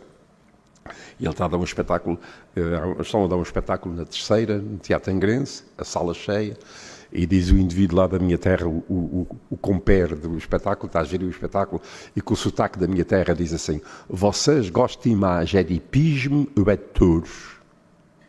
E o pessoal todo, todos, e ele disse: são da mesma opinião das vacas. Já dá? Não, da política portuguesa já. Não, da política portuguesa. Não, do tempo de Salazar havia muitas. Ninguém se lembra hoje. Eu falo com pessoas que não se lembram das piadas do tempo de Salazar, e que havia muitas brilhantes. Uma delas era: qual é o animal que resulta do cruzamento entre um burro e um pirilampo? Resulta um ministro português com ideias luminosas. Isso é do tempo de Salazar. Outra também do tempo de Salazar era o Prémio Nobel da Física. Candidato a Prémio Nobel da Física, porque ele tinha, já existia o eletrão, o positrão e o neutrão. E o Salazar inventou o pelintrão. E o que era o pelintrão? Era energia sem massa. E são piadas daquele tempo que era. E um preço político na cadeia, todos os dias, quando iam levar a comida, o moço ia levar a comida e perguntava se ele já tinha mudado de ideias, se ele já aceitava o regime. E ele sempre dizia que não. E um dia o indivíduo preso, chateado, quando ele perguntou: já mudou de ideias? Ele disse: olha, não me faça mais essa pergunta, o que eu penso está ali escrito. E estava escrito na parede assim: toda a política é uma merda, a nossa é a ditadura. Já dá, já. Já agora também posso contar uma política que não é a história, para dar finalizar com uma mais intelectual, que é verdadeira, todos conhecem com certeza, 2 grandes intelectuais portugueses, que eram ambos muito de esquerda, um deles mudou um bocado na parte final, que era o António José Saraiva e o outro era o Oscar Lopes. E eram muito engraçados porque o Oscar Lopes sempre foi, mais ou menos, quer dizer, desde muito novo do Partido Comunista, e o António José Saraiva não era do Partido Comunista, mas até era mais radical do que ele, e quando foi havia um célebre teorizador do marxista em relação a chamados Zdanov, que era muito do realismo socialista, muito empenhado isto e aquilo. E o Saraiva, enquanto o Oscar Lopes tinha uma grande abertura, o Saraiva era um grande defensor dele e foi muito radical. Eu disse que nunca foi do Partido Comunista, mas não sei ao certo. E na parte final da vida dele, ele mudou um bocado, ele depois foi mais ou menos extrema esquerda, viveu maio de 68 em França, que estava exilado, etc. E a certa altura, quer um, quer outro ouviam muito mal, e cada um do seu ouvido. E é curioso que eu tive a ideia de fazer uma entrevista com eles, já ambos eram bastante idosos, e nessa altura o António José Saraiva estava quase meio a elogiar o Salazar. Ele era uma figura extraordinária de imaginação, mas um bocado assim, aéreo. E o Oscar Lopes, porque eles dois eram autores da obra que nessa altura era a obra mais vendida em Portugal e quase sempre que era a história da literatura, que apesar de não indicada na altura do livro único e tal, e a maior parte dos professores de literatura e de português indicavam, e era a obra mais vendida em Portugal, tinha vendido, quando eu lhes falei, cerca de 400 mil exemplares em sucessivas edições. Pronto, e nunca ninguém os tinha entrevistado e juntado. Eles eram muito engraçados, que pareciam, quem se lembra de uma série de televisão que tinha os dois Barretas, e eram assim, eles eram muito amigos, mas estavam sempre um a falar com o outro. E o Saraiva, quando a certa altura foi preso pela PIDE, e ele ouvia muito mal e usava um aparelho. E o famoso inspetor Sacchetti, que ao tempo era o diretor da PIDE lá em Coimbra, e depois foi subdiretor nacional, e que tinha a mania que era aristocrata, fazia de polícia bom às vezes, e mandava vir, tinha um cheiro absolutamente característico. Nós lá em Coimbra, ainda no meu tempo, havia uma mesa que estava junto à janela, que era de pessoas de esquerda, e professores como Paulo Quintela, Joaquim Namorado e tal, que diziam que quem se sentasse lá meia dúzia de vezes, pelo menos era chamada à PIDE, e havia uma alfunda que pertencia ao Sacchetti e mais umas pessoas, o Moura Relvas, que era o Presidente da Câmara, pessoas de direita, extrema-direita. E o Saraiva, sempre ouvi mal, como digo, usava um aparelho. E a certa altura foi preso, portanto isto não é anedota, é verdade, foi preso e foi interrogado pelo inspetor Sacchetti, e que mandava vir e a certa altura dava lições e dizia: o senhor doutor, que é uma pessoa tão inteligente, mas porquê é que não dizem? Fala, porque são os seus camaradas que já disseram aqui uma série de coisas, e começou a divagar sobre a política e as coisas. E o Saraiva, era assim pequenino, parecia uma garreta, pegou no coisa, tirou o aparelho, e desligou, estou eu a gastar pilha para ouvir isto, e tirou o aparelho e desligou. Então, a Leonor disse que eu conto piadas, conto histórias a propósito. Só duas muito rápidas. Uma delas é, eu entrevistei o António José Saraiva, tem desde 79 um programa de televisão num canal português nos Estados Unidos, e eu costumo gravar com distância, raramente é direto, mas com o Saraiva fiz um direto, e então ficou célebre o António José Saraiva, porque ele a conversar comigo na televisão e eu depois pus-se a tirar macacos de nariz. E ficou essa cena. Mas já agora outra história de uma figura dessa época, que é o nosso grande amigo Eduardo Lourenço. O Eduardo Lourenço Eu tentei que ele contasse num programa de televisão comigo e ele resistiu e não contou uma que ele já me tinha contado, que era, houve um manifesto em Paris que um grupo de intelectuais assinou e ele assinou, e quando ele chegou a Vilar Formoso tinha lá um indivíduo da família que trabalhava lá, eu fui ter com ele e disse, olha, vão buscar a tua pasta, se tens coisas aí, dá-me, e o Dr. Lourenço deu-lhe, e entretanto, sim senhor, aparece um indivíduo da PIDE e pegou nele e ele faz a viagem para Lisboa e era um Morris Minor por aí fora, naquele tempo levava imenso tempo pelas estradas e a meia viagem, mas o Eduardo Lourenço levava meia hora a contar isso, assim com muitos pormenores, como ele era cheio de pequeninos pormenores, com muita graça, e ele para o carro no meio de um bosque e abre o porta-bagagem, tira uma manta, estende no chão, pega num farnel, abre e chama o Eduardo Lourenço e eles sentaram-se os dois, o da PIDE mais o Lourenço a comerem o farnel.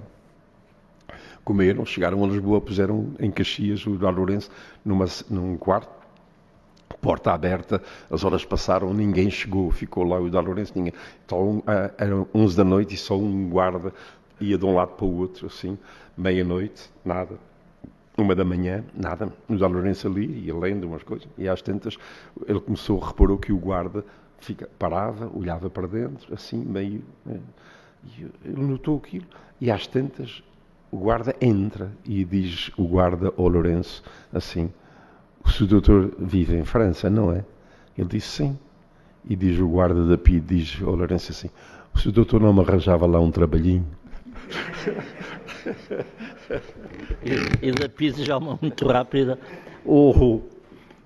também verdadeira, a grande poeta, não poetisa, não gostava que lhe chamassem assim, portuguesa, e para muitos, nomeadamente José Saramago, devia ter sido a Prémio Nobel portuguesa, Sofia de Melo Brainer, que era uma mulher, aparentemente parecia que estava sempre distraída e estava muito, mas atenta ao essencial, e que foi uma lutadora política, nomeadamente pertenceu à Comissão Nacional de Socorro aos Presos Políticos, e tenho um famoso poema sobre o Salazar, que são 3 versos, que é: o velho abutre é sábio, ele diz as suas penas,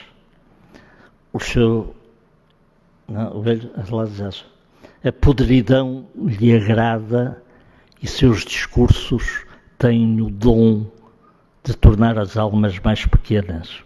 Isto, de facto, é uma coisa de uma coragem, mas a Sofia depois foi à PIDE, foi interrogada, teve lá uma série de tempo e tal. E depois, quando saíram, um guarda veio acompanhá-la até o elevador. E a Sofia perguntou lá ao PIDE, diz-lhe, ouça, este elevador é seguro? E o PIDE disse, sim, isto é onde também anda o Sr. Diretor, o Sr. Major Cícero Pais. E a Sofia, com aquele seu ar, punha assim, disse, sabe, porque há só uma coisa de que eu tenho medo, que é dos elevadores.